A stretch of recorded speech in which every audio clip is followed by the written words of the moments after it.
The lights shut off while I was frying eggs. 1 second, the kitchen was humming with the soft buzz of the fridge and stove, and the next dead silence. I blinked at the darkened microwave clock. Nothing. I checked the breakers, but they were untouched. My name's Quinton Jameson. I'm a paramedic. I work long, unpredictable shifts, and when I finally get a few hours of peace, the last thing I need is HOA drama. But living in the Rosewood Pines neighborhood comes with one unavoidable parasite, Lenora Owens, our HOA president. Lenora is in her late 50s, has the haircut of someone who always wants to speak to the manager, and struts around in pastel power suits like she's running a Fortune 500 company. The HOA board is her kingdom, and she treats every homeowner like a peasant. I once caught her measuring my lawn with a ruler. I stepped outside, phone flashlight in hand, and spotted Lenora marching across the street, clipboard in one hand, walkie-talkie in the other. She saw me and didn't even try to look innocent. "Evening, Quinton," she said sweetly, too sweet. "Notice your power's out?" I stared at her. "You wouldn't happen to know anything about that, would you?" "Oh, I might," she said, tucking her clipboard under her arm. "You see, your shed is in violation of HOA guidelines. It's 2 feet over the setback line. We've sent you 3 notices." "No, you sent me one, last week, and I already submitted a variance request." Lenora waved her hand like that was irrelevant. "We can't have rule breakers setting a precedent." "I warned you." "Warn me?" I asked, stepping closer, my voice low. "Are you seriously telling me you cut my power over a shed?" She smiled tight, smug. "It's amazing what you can do when the power box is on common property. It's not tampering if it's under HOA jurisdiction." I stood there stunned. She had actually shut off my utilities. Over a shed. I didn't yell. I didn't threaten. I just nodded, turned around, and went back inside. I lit a few candles, sat at my kitchen table, and called the city utilities department. I explained everything: how my power had been manually shut off by a non-licensed individual, how it was done without notice, and how the person responsible admitted it. The guy on the other end of the line paused and said, "Yeah, that's illegal. We'll send someone first thing in the morning." The next morning, a city inspector named Marvin showed up just after 7. By 8, he confirmed the breaker had been tampered with. Tools had been used to open the locked box. By 8:30, he was knocking on Lenora's door. I watched from my porch as she answered, still in her floral robe, holding a coffee mug that said "Boss Lady." Marvin showed her his badge and started explaining. Her face went pale, then red. "You can't find me," she snapped. "I'm the HOA president." Marvin pulled out a citation pad. "Ma'am, you're not a licensed electrician. You had no authority to access or alter that panel. That's tampering with city utilities." "I was enforcing HOA rules," she barked. "You broke the law," Marvin replied flatly. "Expect a court summons." She slammed the door. I leaned against my railing, sipping fresh coffee from my thermos. Power had been restored an hour ago, courtesy of Marvin himself. As I raised my cup to him, he tipped his hat. The best part? That was just the beginning. Lenora wasn't seen for the rest of that morning. Her porch light stayed off, and her usual routine of circling the block with her clipboard didn't happen. But just after noon, a black SUV pulled up and parked in her driveway. A man in a blue blazer stepped out, carrying a leather satchel. He didn't knock, he walked right in like he'd been there before. From across the street, I watched from my window. I had just finished updating the written statement I'd promised Marvin. The city had launched an investigation into the HOA's overreach, and they wanted every detail from me in writing. I made sure to include the exact time the power had gone out, the precise wording Lenora had used, and the fact she had done it without notice, permit, or authorization. I'd even included a photo of the tampered lock on the box, which Marvin had pointed out as textbook evidence of forced access. The man in the blue blazer stayed inside for about 20 minutes. When he came back out, he looked annoyed. He made a call as he stood by the SUV, pacing while he talked. Then he drove off without saying a word to anyone. I figured something was brewing. And I didn't have to wait long to find out what. The next day, a thick envelope showed up in my mailbox. Inside was a formal notice from the HOA, signed by Lenora and stamped with the association's seal. It claimed I owed a fine of $500 for non-compliance with structural guidelines and creating an unsafe visual obstruction with a non-permitted outbuilding. Attached was a blurry photo of my shed, taken from an awkward angle that made it look like it leaned into the property line like a drunken fence post. There was no mention of the variance request I'd filed.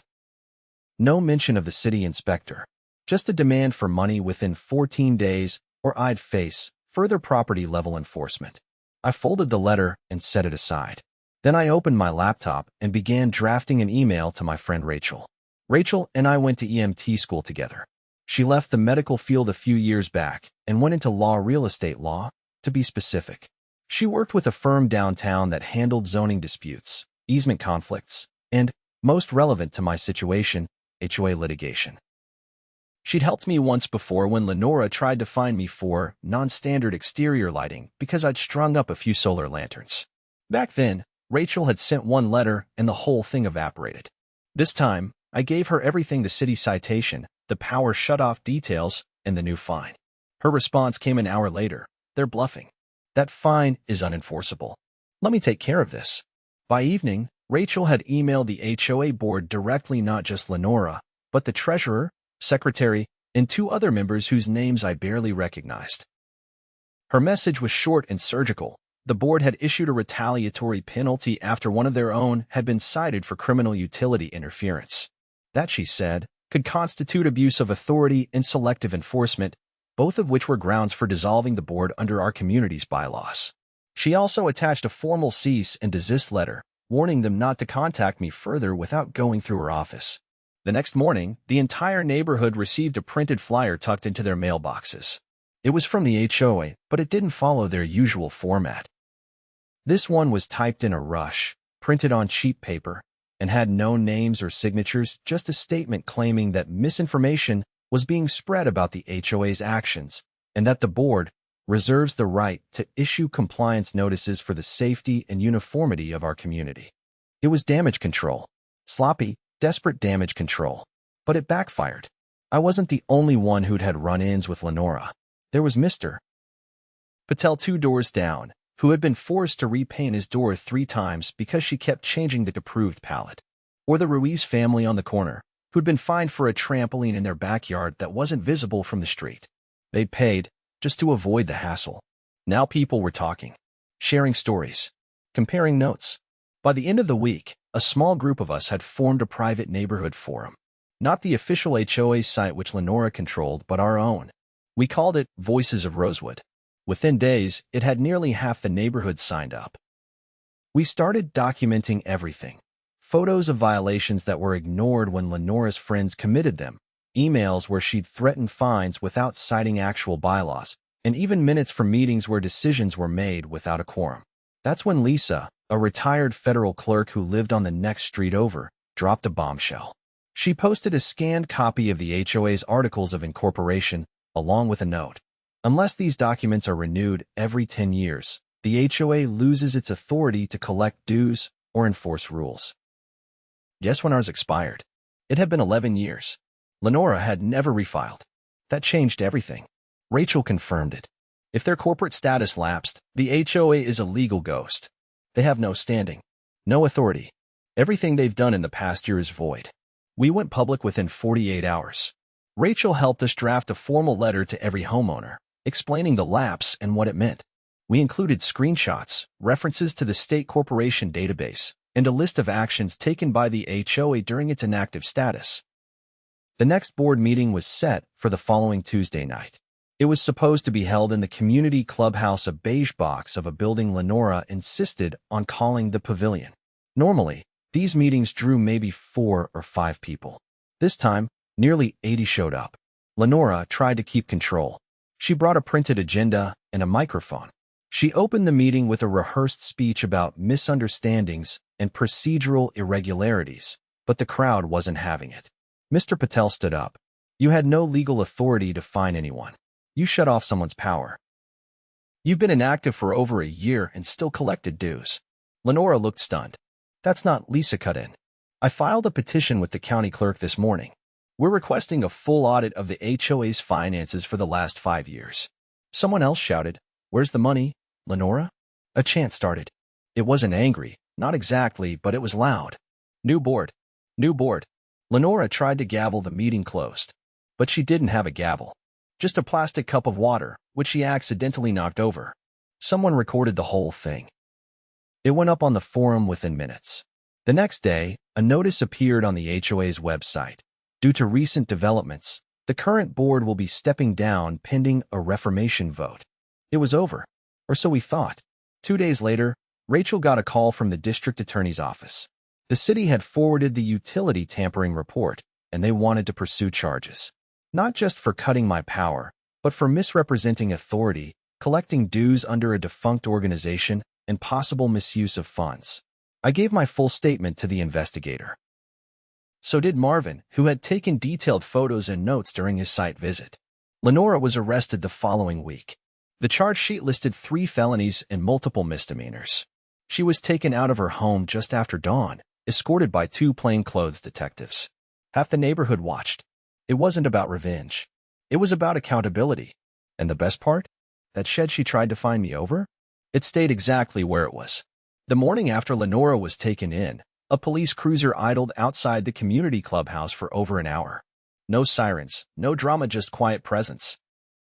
People walked their dogs a little slower than usual, side-eyeing the building like it might start confessing. News from the arrest had spread fast, but what hadn't reached most of the neighbors yet was what the city's forensic accountant had discovered when they started combing through the HOA's financial records. Rachel called me just before lunch. Her tone was sharp, clipped with energy. They weren't just collecting dues illegally, she said. They were laundering them through a shell landscaping company. I sat down on the porch steps. Come again. The board president created a company, Rosewood Green Services. She registered it under a friend's name, but the payments from the HOA's account match up with deposits into that business's account. And the kicker? The company doesn't own a single mower. It's never filed taxes. Nothing. It's a front. I exhaled slowly. How much did they funnel? Almost $40,000 over 3 years. That's just what we found so far. I looked across the street at the Owens house. The blinds were drawn. Her car was gone. The DA knows? I asked. Not just them, Rachel said. They're handing it over to the state's financial crimes unit. Bank fraud, wire fraud, mail fraud, it's stacking up fast. Later that day, a few of us from the forum gathered in Lisa's backyard. She had turned her patio into a makeshift command center, with a folding table covered in manila folders, highlighted documents, and a slowly growing spreadsheet of misused funds. I got a tip from a former board member, Lisa said, flipping through a folder. She resigned quietly last year after a disagreement with Lenora. Guess what she told me?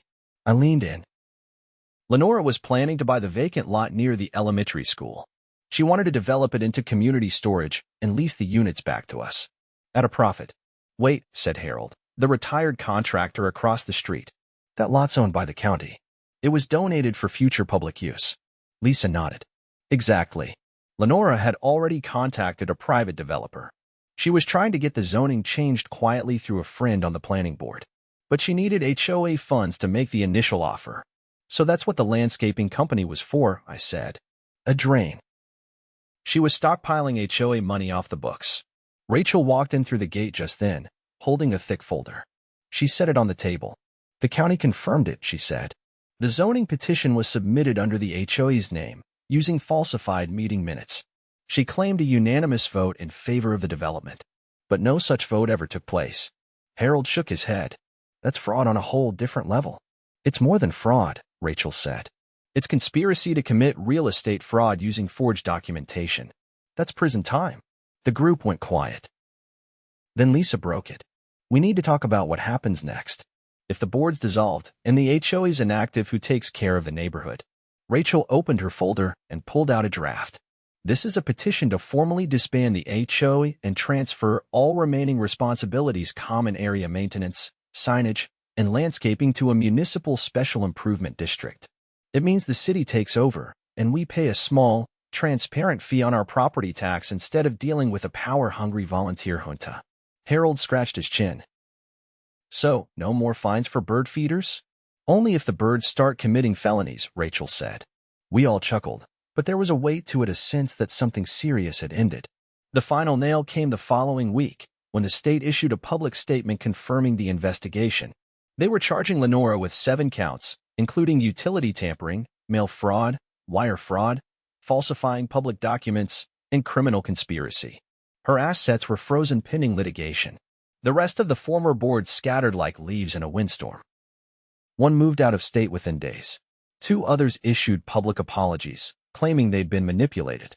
One tried to deny involvement entirely until Lisa produced emails with his name on them, authorizing payments to Rosewood Green Services. Meanwhile, the neighborhood began to turn a corner. Without the HOA breathing down everyone's necks, a strange thing happened. People started helping each other.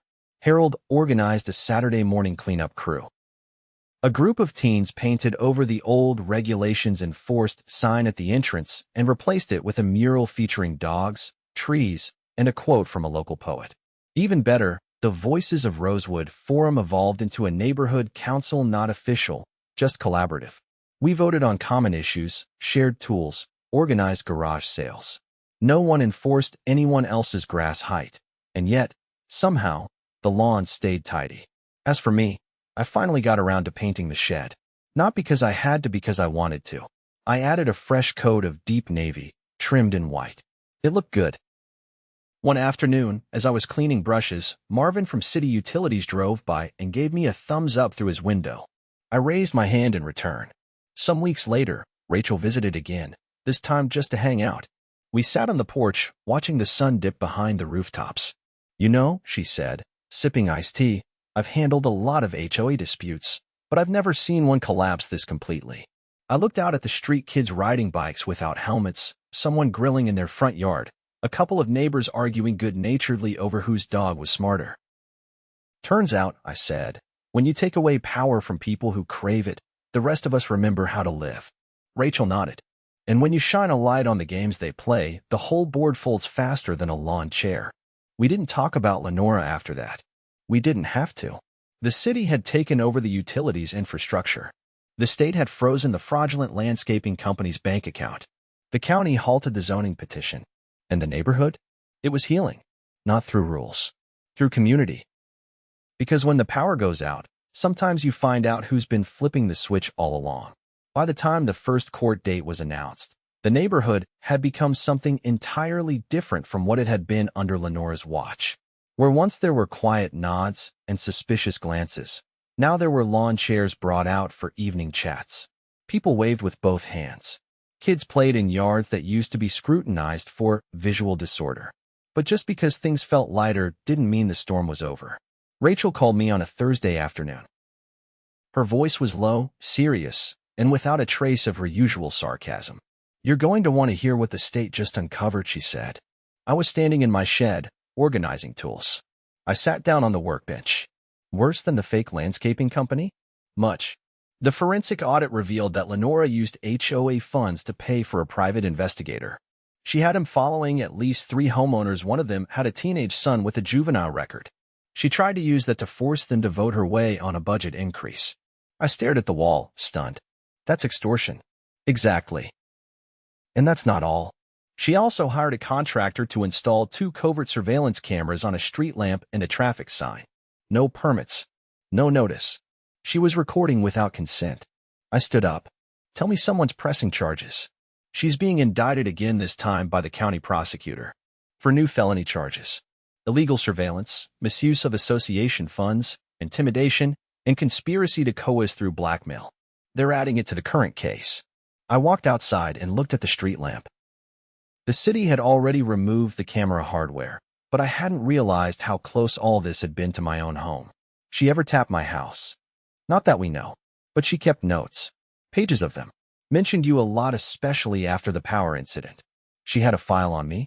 Rachel hesitated. She had files on nearly 20 people, labeled by address. She kept track of who went to meetings, who spoke out, who didn't pay fines immediately. It's chilling. Later that evening, I met up with Lisa and Harold at the community center. The city had temporarily taken over the space, using it to hold informational sessions about the transition to municipal management. But this meeting wasn't official. We needed to decide what to do with the files. Lisa opened a large box and laid out folders. They were filled with printed emails, photos taken from those secret cameras, even copies of personal mail that had clearly been removed from mailboxes and scanned. Harold flipped through one, his jaw tightening. She stole letters. That's federal. Lisa nodded. It's already in the hands of the postal inspector. They've opened a separate investigation. I turned to Rachel, who had come in just behind me. You think this goes deeper? Rachel pulled up a chair. She wasn't operating alone. The treasurer signed off on the payments. Her vice president helped install the cameras. They all knew what they were doing. It was time to stop thinking of Lenora as a single bad apple. This had been an organized effort to consolidate control, manipulate neighbors, and exploit technical gaps in law for personal power. The trial began 2 weeks later.